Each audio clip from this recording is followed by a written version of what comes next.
Hello and welcome to the Heart of Leadership with yours truly, Madare Burkle. And with me today is J.R. Hill. J.R. is a Florida-born native with roots in Florida and Illinois. He started working at the age of 15 in high school and has been working ever since. At the age of 19, he began a career with FedEx as a package handler overseeing the evening package sort. And this is in this role where he first tasted leadership, which shaped his career trajectory from there onwards. Over the next 11 years, he held various positions in FedEx, spanning operations, leadership, and sales. These roles allowed him to build a strong foundation in leadership, preparing him for future challenges beyond FedEx. He's currently at Badger Infrastructure and has been here for about 8 years.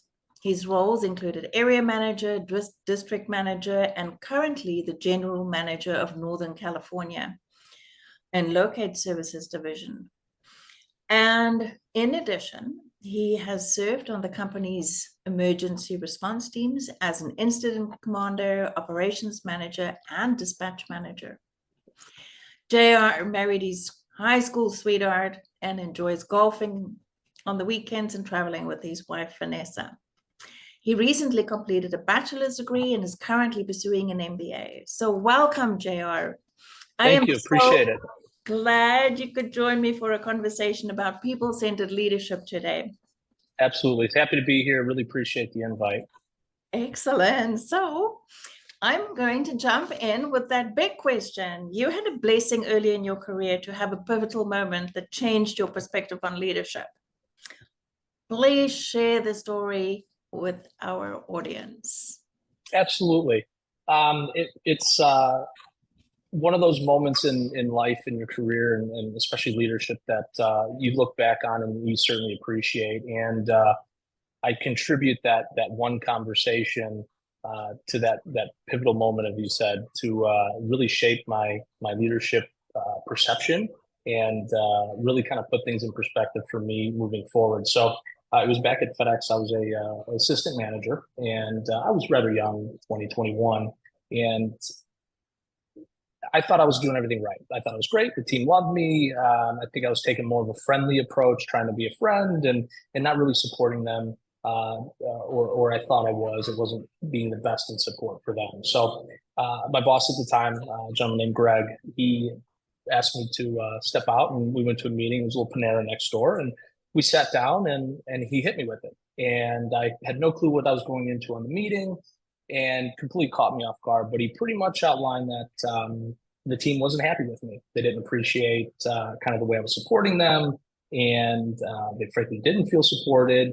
And I really wasn't pulling my weight and being a leader that I should be. And of course, those range of emotions go through your mind of, anger and frustration and, what's going on and all that. And so I took the time and kind of settled back a bit and listened to what he had to say and took it to heart, right? I went into that conversation thinking, I'm doing everything right. The team loves me. I'm great. I'm doing everything wonderfully. And that moment in that conversation really put things in perspective for me and helped me understand that one of the big takeaways helped me understand that leadership is not what my perception is of what I think the team is getting. Leadership is what the team feels and what they're getting and what I'm providing them. So what my perception was of good was poor to them.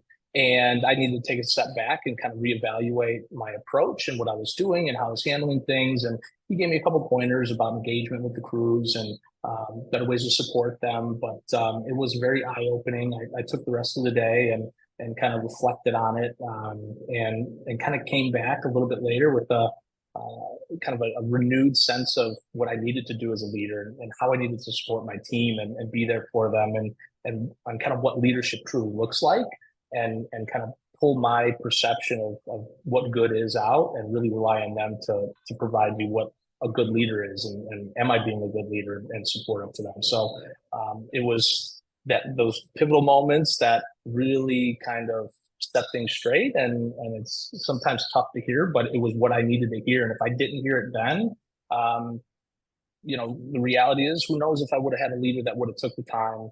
He could have took the easy road and just said, "Hey, you're not cutting it. Write me up, send me on my way," whatever the case may be. But instead of that, it was a tough conversation, but those need to be had. And that tough conversation really provided me the direction that I needed to understand what leadership and a good leader looks like. And believe me, that one conversation wasn't the end all be all. I didn't walk out and walking on water afterwards, but it really humbled me and brought me back to center. So I honestly just love that story, and you're so blessed to have had that pivotal moment so early in your career. There are lots absolutely. of people that wait until they might never have that conversation. Not yet. Exactly. Retire, and nobody ever told them they're really, really bad leaders. Absolutely, absolutely. So it was I owe a lot to Greg in that moment in my career, and I don't know if he truly thinks anything about it today. I'd love to still chat with him and kind of let him know what that impact was, but it was truly a blessing that he had that with me. That's great. So that story made I had 3 questions that jumped out of there. The first one was, tell us more about the leader that had the courage and the gumption to have that tough conversation with you. What was he like? And what was your relationship? Because there must have been a level of trust and a level of mutual respect between the two of you for to take it to heart and not to brush it off, and for him to be able to take that time. Yeah, it's actually pretty interesting. In that transition of my career, I was in California with FedEx, and I was trying to get back to Florida, and so I transferred back. I didn't know him from the next guy, right? So just kind of came into the situation. The relationship was good. I mean, it was decent. It wasn't, there's no bad blood, no frustrations. At times you can kind of pick up on some responses, or maybe I'm not doing the right thing, or maybe I'm not doing a good job, but it never really reflected back to the core leadership piece and the team aspect. It was more so maybe job function or tasks or certain things like that. So it wasn't like we knew each other for years. And I mean, it's funny you asked that question. I never really thought about it until you've asked that he easily could have, as I said before, taken the easy route. Like, this guy's not cutting it. He's out of here. But I guess the same token and something I took away from that is he didn't have to do that. I hope that he had that conversation because maybe he saw something in me that maybe I didn't see or didn't know or didn't realize. I mean, obviously we had the conversation, but something more beyond that. And I've kind of carried that with me through my career, and I've caught myself in situations with some of my employees over the many years where I'm kind of in that same position where I can take the easy way out and just say, hey, you're not cutting it, I'm gonna write you up, or I'm gonna do this. Or, hey, look, you're just not cutting it and have that, I'm not cutting it, but you're not having that good leadership quality that we're looking for. And here's how we get there, and here's what it looks like, and invest that time and into making somebody better and giving them those tools and helping shape that. So it was really interesting that there was no deep relationship there. It was, and I never asked him. Maybe that'll be the question I ask him, if and when we ever talk, is why'd you do that, right? Why'd you have that conversation with me, and why'd you take the time to do that? So it's interesting. It's a hard question to answer because I never even thought about it until you brought it up to me. But I think it's something that is worth kind of diving into. But I definitely hope to think that he saw something in me that was worth that conversation, worth investing the time to make those improvements on me as a leader. So that is really interesting. So it must have been just the way he leads, and that definitely, it sounds like it inspired you to lead in a similar way. So tell us a little bit more about JR, the leader before the talk, and JR, the leader after the talk. Absolutely. I said it before. I kind of looked at leadership as more of, I got to be the buddy, I got to be the friend, I got to be the pal, which is, I think there's a balance there. I think that's healthy for a good relationship. And there's those boundaries, of course, but I think I was way heavy on one side with looking to try to be a friend or a buddy, as opposed to understanding what supporting them in a work function looked like. So before that, it was just kind of, oh, we're joking around, we're having a good time. They like me, I like them. This leadership thing is easy, right? It's a piece of cake. You just make a bunch of friends and you do a job. So then after that, it was, that, wait a minute, there's a lot more to this. These folks look at me for leadership, for support in the work function, taking things off their plate, helping them grow, developing them, and being vulnerable. For me, that was a big piece that I thought I had to be tough and all the answers and all that. But at the end of the day, that connecting with them on a human level and understanding, hey, I don't have that answer. I don't have all the right solutions, but let's work together. Let's figure it out. And I think a piece of what I thought in my head previous was, I need to fix everything. I need to, oh, they can't do it, I'm going to do it. Or after that conversation, it led more to, hey, let's figure out the solution together. What do you think? Right? Creating that engagement with them, that it wasn't just me coming in, I'll fix this problem or I'll do this. So it really kind of developed a sense of team. And I spent a lot of time with them on the floor and working with customers and being a lot more engaged, as opposed to the guy that, just kind of sits in the background and waits for a problem to come up to fix. So I think spending a lot more time with the team, in the trenches, for lack of better words, and working right next to them and supporting them in that manner, that was a big change for me and realization after that conversation. And it went a long way. That's so great. And I'm so glad you mentioned being vulnerable and releasing yourself from that.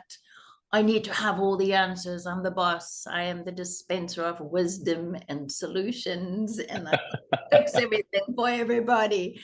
Because that weighs so heavy on so many leaders, because it takes so much time and it's stressful. And what I've seen in our coaching room is like, I don't have all the answers. These people expect me to know everything. And it's like, then it's okay.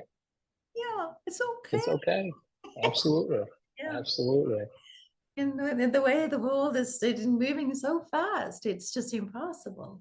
Absolutely. And that I think the vulnerability piece and kind of breaking myself down in some of those situations allowed me to connect with them a lot more and just be a human, right? And I think what came out of that was a lot of self-awareness. I think I had very little to no self-awareness of myself, who I am as a leader. And, ultimately, how would you at 20, 21 years old, right? You're coming out of high school, whether you're in college or not, and, you're very underdeveloped in the professional career piece. And nobody really took the time to tell me, you have to understand yourself, who you are, how, what type of leader you are. And it wasn't until a little bit later, a couple of years later, and especially at FedEx, that I got a little bit more of that refined leadership development, which was great. I've held on to it ever since. But a lot of that came of self-awareness of who I am, the type of person I am. I don't have to be what you see in the movies as a boss, or, there's no kind of right and wrong. There's obviously a wrong, but there's different levels of varying leadership and different styles and traits of it. And not everybody fits into one or the other. And it was a big piece to find out who I was as a leader and who I was as a person, a little bit more deeper than that, to really be able to release and help my team and support them and not be something fake, just be authentic me and support the team. Bringing up authenticity, that's a big thing at the moment. It's almost a buzzword, but you spoke to it. So it seems like it had a tremendous amount of meaning in your leadership journey to find out who you are as a leader, to define it for yourself, and then to go deeper about who you are as a person, and how JR the person and JR the leader cohabit in the same existence. Absolutely. Tell me a little bit more about how you defined, what was the journey to defining your authentic leadership identity? Well, I think that, for me as a person, I've always been the goofy guy, the funny, go lucky, just kind of let's have a good time. Business is business and fun is fun, and trying to balance that. And I think that I was wrapped up in, I guess the best way to explain it, we see movies, right? And movies that portray the CEO as this hardline, tough, um, just maybe charismatic to a certain extent, but there's this portrayal of that character, and kind of in your head, you feel like, well, I've got to be that individual. That's who I have to be, and that's not me being authentic. Me being authentic was just be me, right? There's nothing wrong with that. There's ways to fine tune and be better, and be more professional with things, but finding that balance and understanding that me as a person, being able to connect with folks instead of being this boss, I guess, as the boss first leader concept, that I think was a big piece for me to understand and kind of release that, and just be me and work on me and be the best leader I can be and not be fake. I think that a team can really spot someone that's probably weak. A weakness is not being authentic. And once I was being a lot more authentic to the team, they kind of were able to connect with me a lot more, as opposed to a character versus me as a person. So I think that was a big turning point for me, is really finding myself. Which I guess I didn't have to find myself. It was just I had to go back to just being myself and not try to be something that's different, and piece together. This boss did this thing and this manager did this thing, and how do I make myself them? That doesn't work.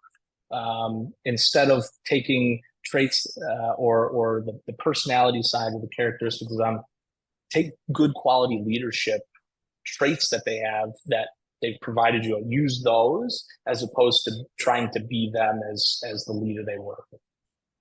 That is amazing. So the leadership traits or habits, qualities, whatever you want to call it, that are your current superpowers, how would you define those? Oh, I think trust. I think trust is the big piece for me. Is I don't think as a leader you have to establish trust with your team.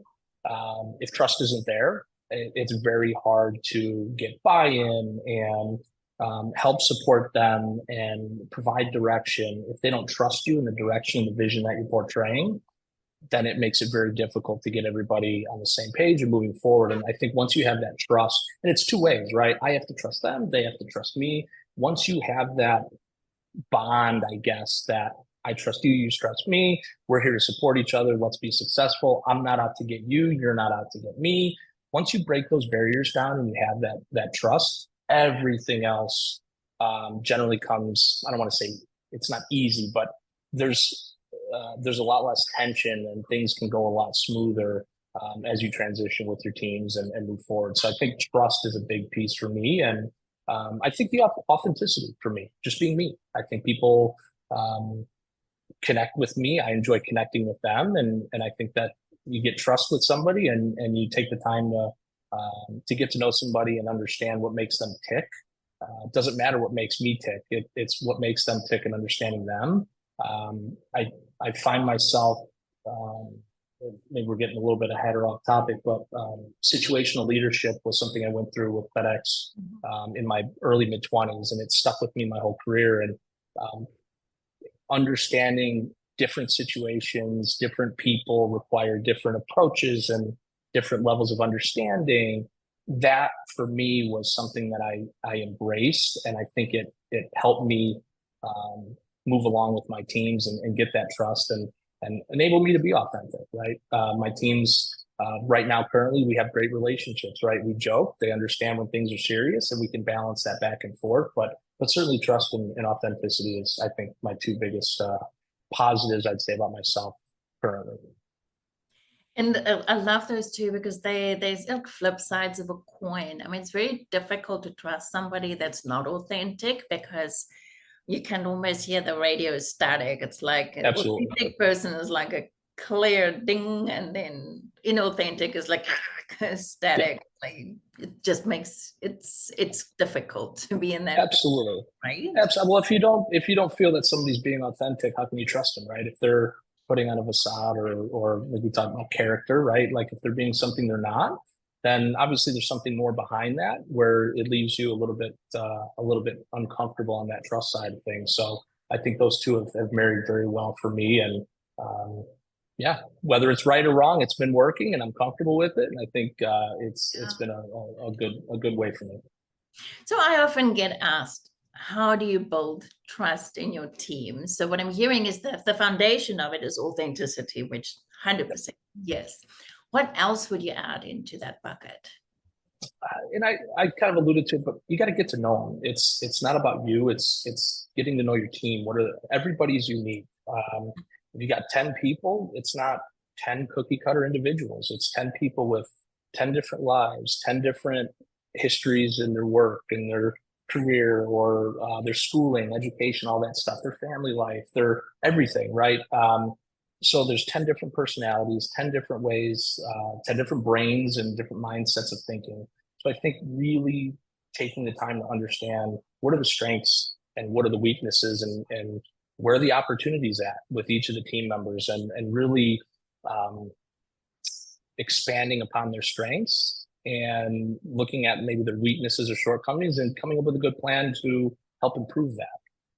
And that's an ongoing process, right? We all have strengths, we all have weaknesses. I've got, we could talk for 2 hours about my weaknesses, but really understanding those in each of those individuals, and really showing a genuine interest in wanting to support them, work on their strengths, put them in positions to be successful, and then really work to take some of those weaknesses and maybe build them up to a strength, or kind of make them a less of a weakness as they go. So I think it's really just understanding your team, and the dynamic is, if you don't understand that, then it makes for a tough process.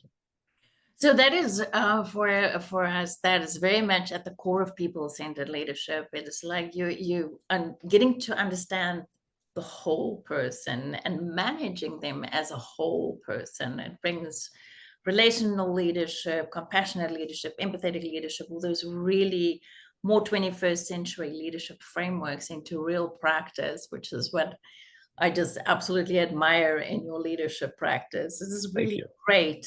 I appreciate it. Yeah. So there's authenticity, trust, whole person connection, real connection, and focusing on their strengths.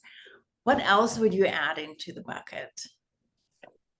I think going back and to what we kind of talked about a little bit more is that human touch, understanding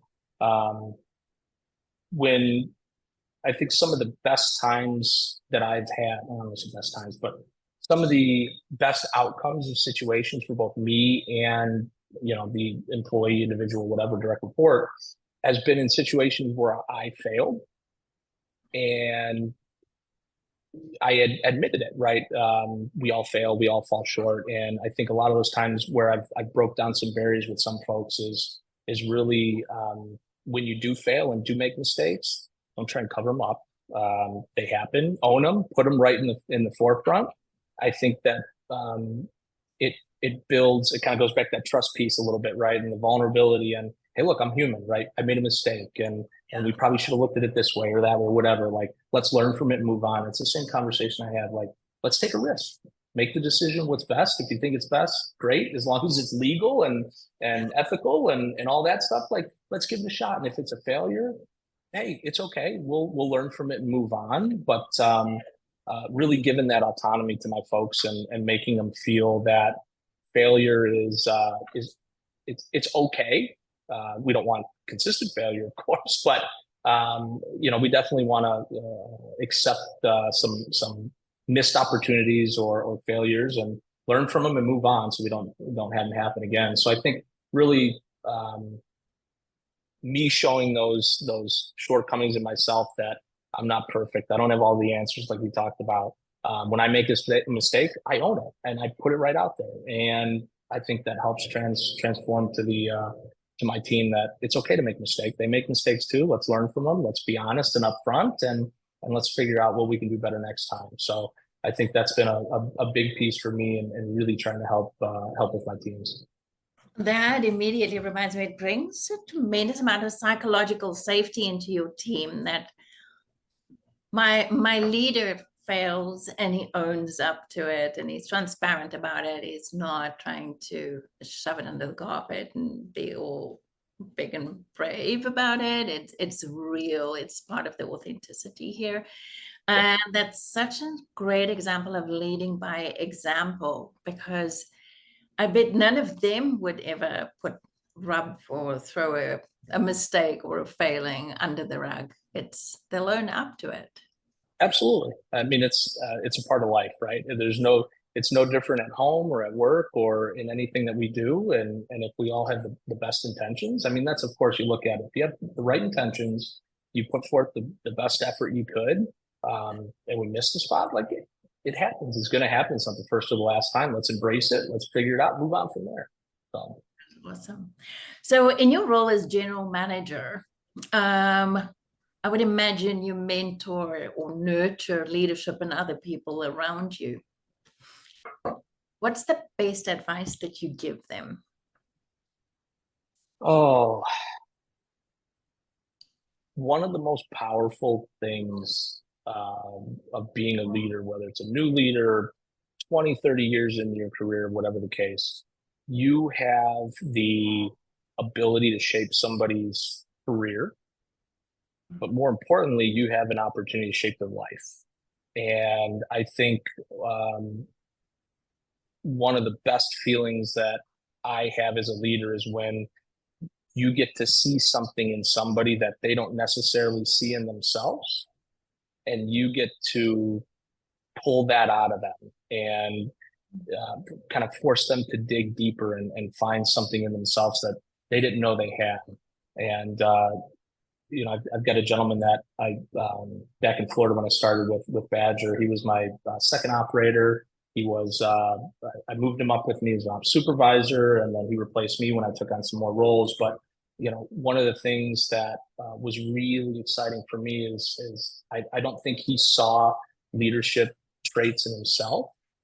And I felt and saw things in him that were like, wow, this guy's, there's some really great stuff that he's doing, and I want to bring more of that out, and I don't know if he really saw it himself. And I think it's built a lasting relationship with that individual, and we talk constantly. And it's funny how I always said I appreciate everything you've done and what I've learned from you, but the flip side is I've learned so much from him as well. It's not one-sided. So I think bring it back around, but never forget that you're always learning, or you should always be learning from either it's your employees, direct reports, anybody else. They have something to teach you just as much as you have something to teach them. And it's a very powerful thing to be in a position of leadership, and it can be abused. It can be a very big negative, and but it can also be a huge positive, and you can unwillingly or unknowingly change somebody's life and shape their future career. And that's a very powerful thing. And it's not something to kind of joke around with. If leadership is something that you want to you want to do, you want to support the team, you want to be there for them, you want to develop them. It's not about you. It's all about your team and bringing the most out of them. And you got to take a seat in the back, right? And put your team ahead of you and keep them in the front. And it's not something that you do for recognition and the balloons and the confetti and you're the man type thing. It's the concept should be your team's the piece that will make you successful. Yeah, it's a powerful thing. It's very, very powerful. I love that quote, and I'm going to quote you on that, and probably my next blog. The opportunity to shape a life.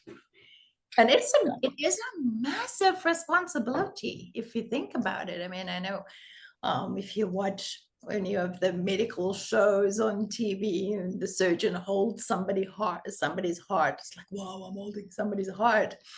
But basically, as a leader, you are that surgeon holding somebody's heart, and you can put it in a safe place, or you can squish it and destroy a person. Absolutely. I mean, if you think about it, we've all had the boss or the leader that we made our life miserable, and when you think about how'd you feel when you went home after 8 hours or 9 or 10 hours at work, right? You probably start complaining, you're stressed out, and work is not just the 8 hours that we're there. If you're creating a bad environment, or you're a poor leader, or you're not providing a really good experience for your team, that doesn't stop once they clock out or leave for the day. That goes home, and that bleeds to their kids and their wives or husbands or parents. Like, I think if you got to step back and look at what that impact is, it's not just that period of time that you're at work. It goes far, far beyond. And yeah. Oh, that is great. Jared, I could speak to you for the rest of the afternoon. This is so good. The feeling is mutual, believe me. Really, really interesting conversation, but we've got to wrap up. I have one last question for you. Sure. And that is, what are you reading or what are you listening to right now that is continuing to inspire you to be such an awesome leader? Oh, as corny and cliche as this may sound or is, there's Leadership First on LinkedIn. I follow them, and I got one of their books and got the book for actually my team to read. I hate reading. I'll put that out there. I'm not a big reader, don't like it. But I will tell you this. There's a lot of quotes on leadership that are very small, simple, to the point, and that Leadership First, they post them, and a lot of other people do as well, but they're pretty powerful. And if you read them and you reflect on, how does that apply to me, right? Am I doing that? Am I showing that? Am I being that individual that kind of is in that quote? It really helps, and it really keeps me level-headed. I mean, we're all human. There's a lot of times where I'm having days where you just want to rip your hair out, and why do I do this? I'm not paid enough for this, and all that stuff. But once you see something that reminds you, oh, this is why I do it. This is powerful. This is, to that point, I was having a rough day, and I think I saw one of those quotes that talked about shaping somebody's life and the impact and the power. It's like, wow, okay. Kind of brings you back to reality and earth, but probably not the answer you were expecting, but it's a very unique thing. And I look for ways that, and unique ways that I stay engaged that really help me. And those little quotes that I see on a daily basis, multiple ones, really kind of helps me, stay going and stay engaged. But Leadership First, they put a really good book out. So that's one that I've read and shared with my team. And, outside of that, it's just, there's a lot of YouTube channels that folks share a lot of great information, and everybody learns differently. So, whatever works for you, I'm a firm believer on it. And, that's the best way you can engage yourself and be better for it. Then do whatever works for you. That is also my love Leadership First. And I follow their quotes for sure. They're great. And I reshare them too.